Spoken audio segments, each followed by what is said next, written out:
Magandang araw mga bata!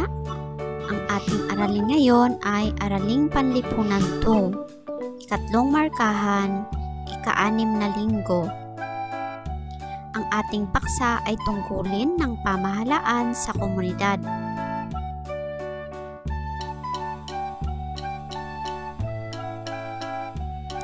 Layunin. Pagkatapos ng araling ito, inaasahang nagagawa mong maipaliwanag ang mga tungkulin ng pamahalaan sa komunidad.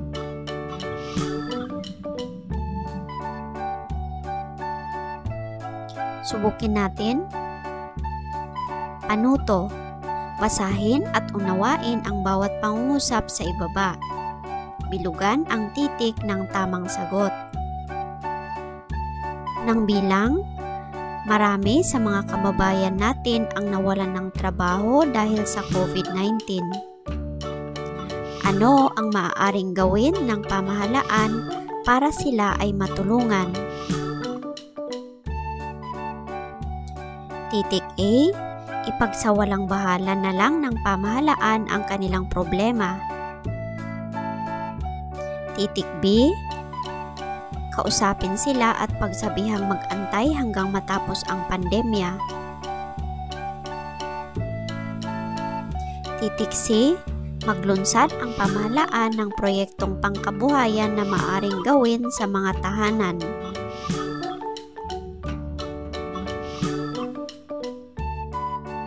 Ang tamang sagot ay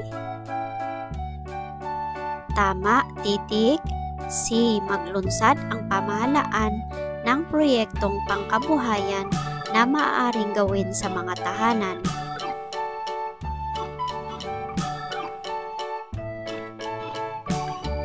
Kalawang bilang. Nadaanan ni Kapitan Ben na maraming basurang nakatambak sa kalsada. Ano ang nararapat niyang gawin? Titik A, hayaan na lang niya ang basura. Titik B, ipahakot niya sa truck ng basura ang mga ito. Titik C, ipabalik sa mga tao ang kanilang mga basura sa kanilang tahanan. Ang tamang sagot ay tama, titik B, ipahakot niya sa truck ng basura ang mga ito.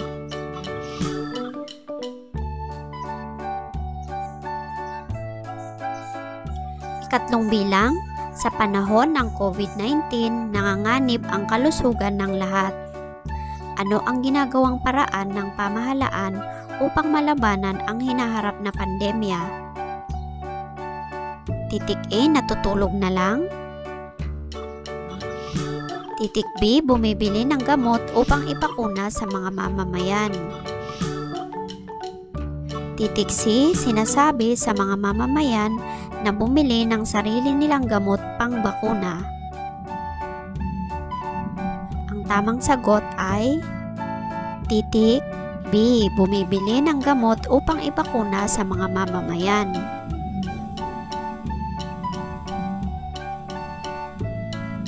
Ika-4 na bilang, magulo sa barangay na nasasakupan ni Kapitan Baltazar. Ano ang nararapat niyang gawin? Titik A, magtalaga ng mga tanod na mag-iikot sa buong barangay upang siguraduhing tahimik at ligtas ang lahat.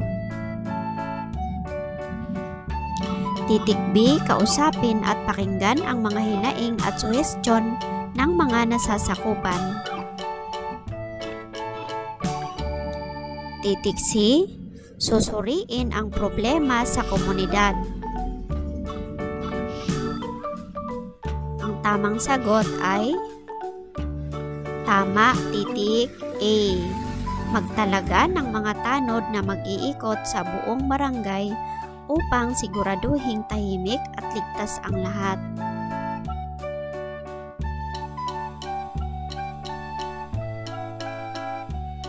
Kalimang bilang, paano tinugunan ng pamahalaan ang pangangailangan sa edukasyon sa panahon ng pandemya?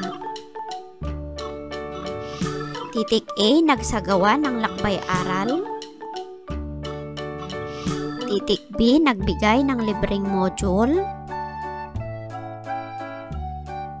Titik C, nagkaroon ng panonood ng pelikula. Ang tamang sagot ay titik B, nagbigay ng libreng module.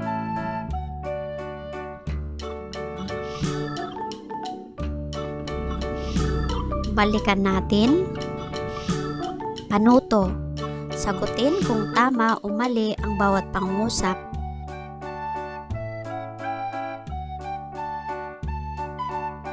Unang bilang, ang pamahalaan o gobyerno ay isang organisasyon.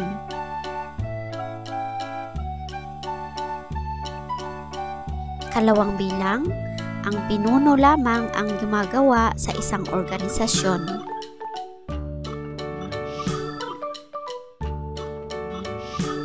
Ikatlong bilang, mahalaga ang bahaging ginagampanan ng isang pinuno.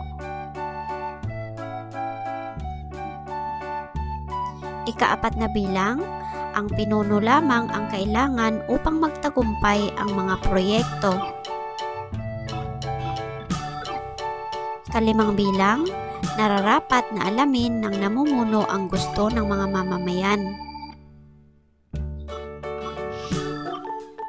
Sagutan natin mga bata. Unang bilang, ang sagot ay tama. Ikalawang bilang, ang sagot ay mali.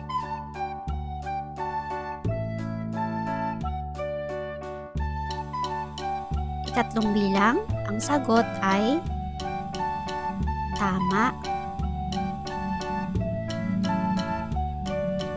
Ikaapat na bilang, ang sagot ay mali. Kalimang bilang, ang sagot ay tama.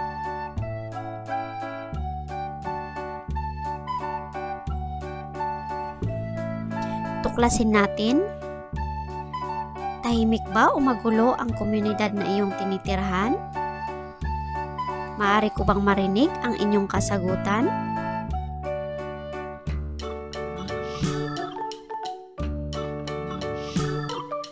Masaya bang tirhan ang komunidad na tahimik at walang kaguluhan? Bakit?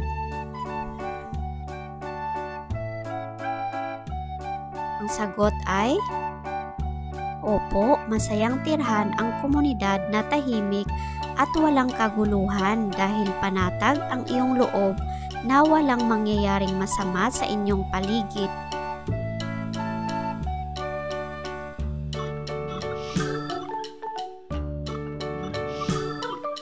Kaninong tungkulin ang pagpapanatili ng katahimikan at kaayusan ng komunidad?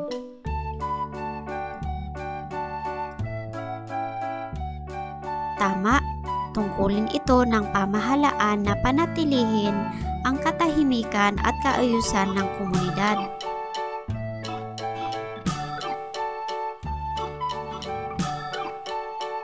Talakayin natin. Okay, basahin ang mga tungkulin ng pamahalaan. Ang bawat pamahalaan ay mayroong mga alituntunin at batas na pinaiiral. Ito ay upang mapangalagaan ang kapakanan ng kanilang nasasakupan.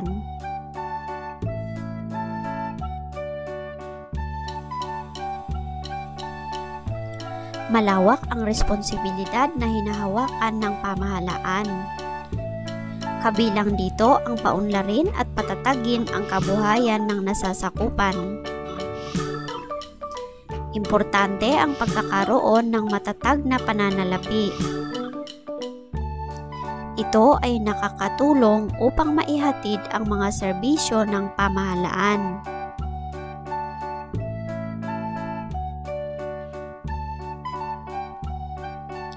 Tungkulin ng pamahalaan ang panatilihin ang katahimikan, kaayusan at kapayapaan ng nasasakupan nito. Nakapaloob din dito ang pagkontrol ng mga krimen sa lipunan.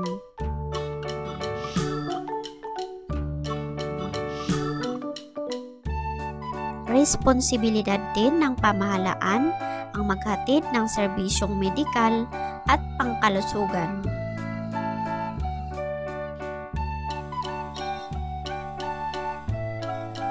Tungkulin din nito ang pagbibigay ng patas na hustisya na walang kinikilingan. Pagbibigay ng libreng edukasyon lalo na sa elementarya at sekundarya at trabaho sa mga mamamayan.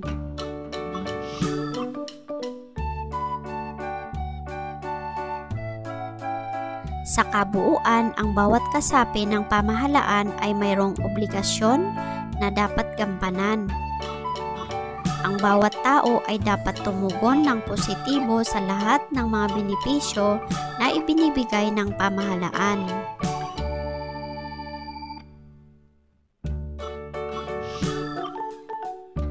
Sagutin ang mga tanong. Unang tanong, ano ang ipinatutupad ng pamahalaan upang mapangalagaan ang kapakanan ng nasasakupan? Ang sagot ay, ang ipinapatupad ng pamahalaan upang mapangalagaan ang kapakanan ng nasasakupan ay ang alituntunin at batas.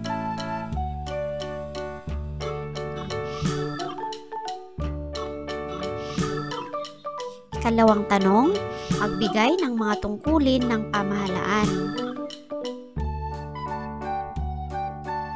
Ang tamang sagot ay, ang mga tungkulin ng pamahalaan ay panatilihin ang katahimikan, kaayusan, at kapayapaan ng nasasakupan nito. Pagbibigay ng patas na hustisya na walang kinikilingan, pagbibigay ng libreng edukasyon lalo na sa elementarya at sekundarya at trabaho sa mga mamamayan.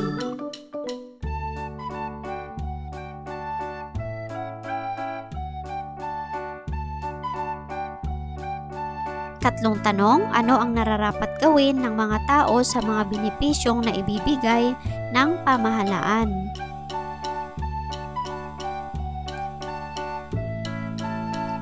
Ang sagot ay, ang nararapat gawin ng mga tao sa mga benepisyong na ibibigay ng pamahalaan ay dapat tumugon ng positibo sa lahat ng mga benepisyo na ibinibigay ng pamahalaan.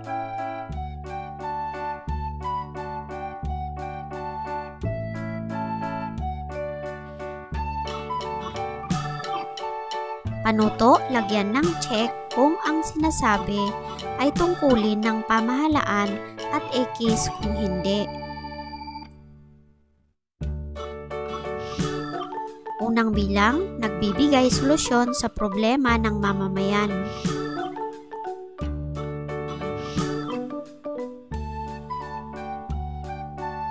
Ikalawang bilang, inaalala ang kaligtasan ng mamamayan sa oras ng kalamidad. Ikatlong bilang, pinapanatili ang kaayusan at katahimikan ng inyong barangay. Apat na bilang, nangunguna sa ilegal o bawal na gawain.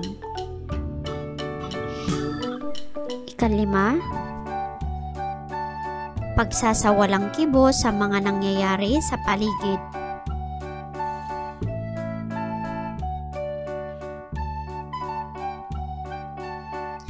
Sagutan na natin. Unang bilang, ang sagot ay check. Ikalawang bilang, check.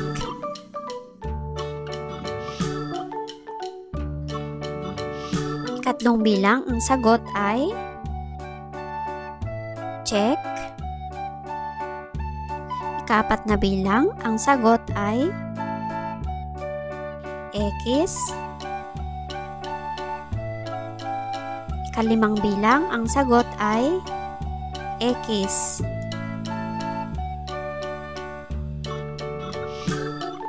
Panuto, hanapin sa kahon ang karugtong ng iyong paliwanag. Isulat ang sagot sa patlang.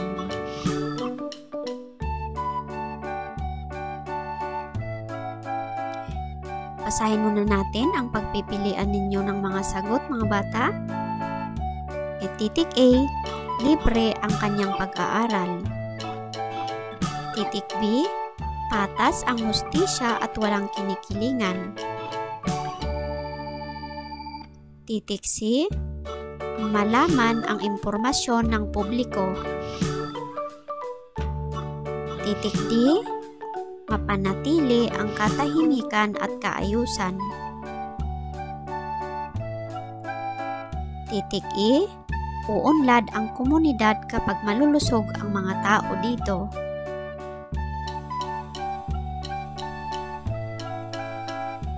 Unang bilang, masaya si Ana sapagkat patlang. Ang sagot ay masaya si Ana sapagkat libre ang kanyang pag-aaral. Tama?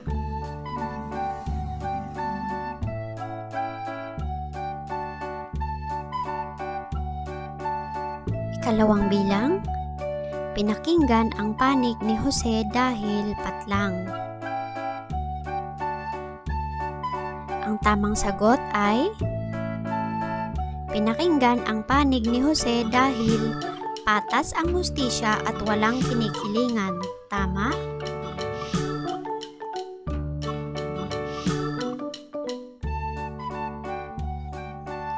Ikatlong bilang, nag-uulat ang Pangulo ukol sa COVID-19 vaccine upang patlang. Ang sagot ay nag-uulat ang Pangulo ukol sa COVID-19 vaccine upang malaman ang impormasyon ng publiko.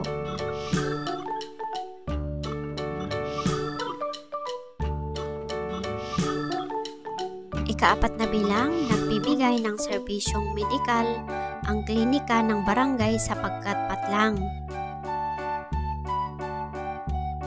Ang sagot ay nagbibigay ng serbisyong medikal ang klinika ng barangay sapagkat uunlad ang komunidad kapag malulusog ang mga tao dito.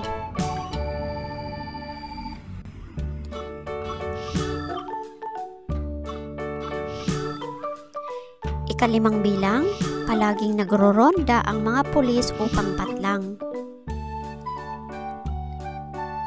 Ang sagot ay palaging nagroronda ang mga pulis upang mapanatili ang katahimikan at kaayusan.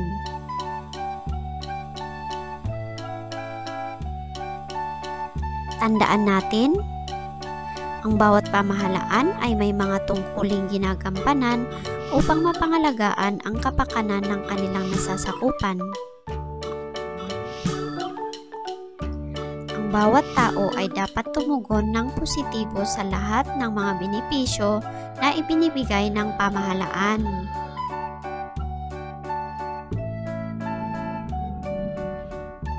At para sa inyong offline activity 1, sa buhay natin, iguhit ang magandang epekto sa inyong komunidad dahil sa pagtupad ng inyong pinuno sa kanyang tungkulin.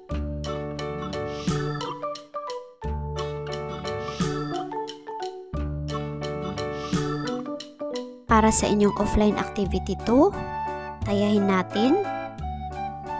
Panuto, anong tungkulin ang dapat gagampanan ng pamahalaan sa mga sumusunod na sitwasyon? Piliin at isulat ang titik ng tamang sagot sa bawat item. Unang bilang, araw-araw ay maraming nakatambak na basura sa gilid ng mga kalsada. Titik A, magpatupad ang pamahalaan ng proyektong kapaligiran mo, linis mo. Titik B, magsagawa ang pamahalaan ng Oplan Kalusugan. Titik C, hayaan na lang ng pamahalaan ang mga nagkalat na basura.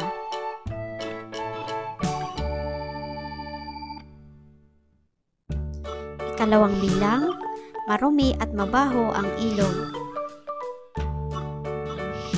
Titik A, bayaang patuloy na magtapon ng basura ang mga tao. Titik B, magsagawa ang pamahalaan ng malawakang pagpapatrolya. Titik C, magpatupad ang pamahalaan ng ordinansa sa pangangalaga sa ilog.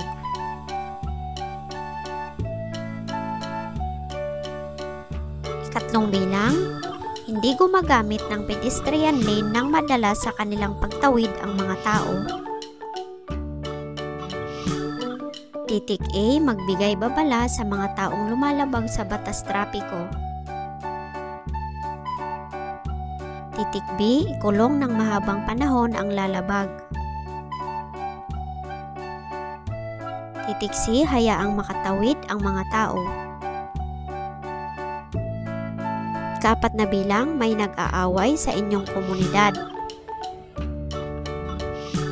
Titik A, pakinggan ang dahilan ng isang panig lamang. Titik B, puntahan kung may nag-ulat ukol sa away. Titik C, ipatupad ang batas ng walang kinikilingan.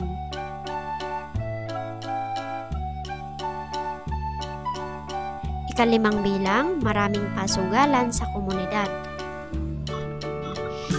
Titik A, ipatupad ang batas na walang kinikilingan. Titik B, humingi ng tulong sa pasugalan. Titik C, magbulag-bulagan.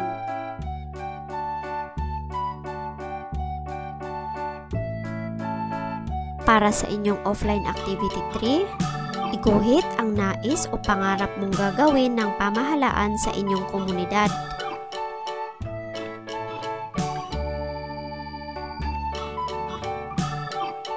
Dito nagtatapos ang ating aralin mga bata. Maraming salamat sa pakikinig. Keep safe!